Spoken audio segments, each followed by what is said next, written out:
华视在地新闻继续来看，有一个张小姐，伫国道3号南投休息站，甲伊价值11万块的结婚手指拍无去，心光火热，找无就是找无。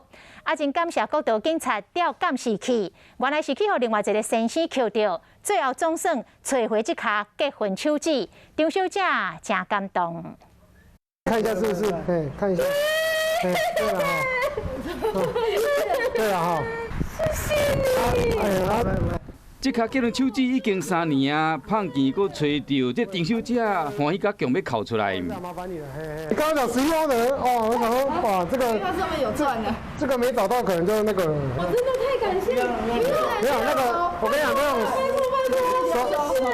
张小姐包红包要感谢捡到手指的李先生，进前伊赛车为屏东上包要转去桃园，经过国道3号南投休息站去便所的时，一卡价值11万块的结婚手指煞拍无去。又开回来。还又开回来。那可能那真的有点久。张小姐本来已经驶到苗栗的西湖，发现讲结婚手指无去。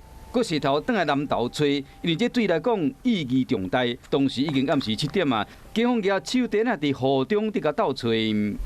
很想擦护手霜，我就把戒指拨到了自己的腿上面。到了西湖服务区，我又想擦护手霜了，我才发现，天哪，我的戒指呢？经调阅服务区的监视器，发觉该时段有一名男子捡拾地上物。 经过72点钟的接活，这个结婚手指总算重新回到伊的手中。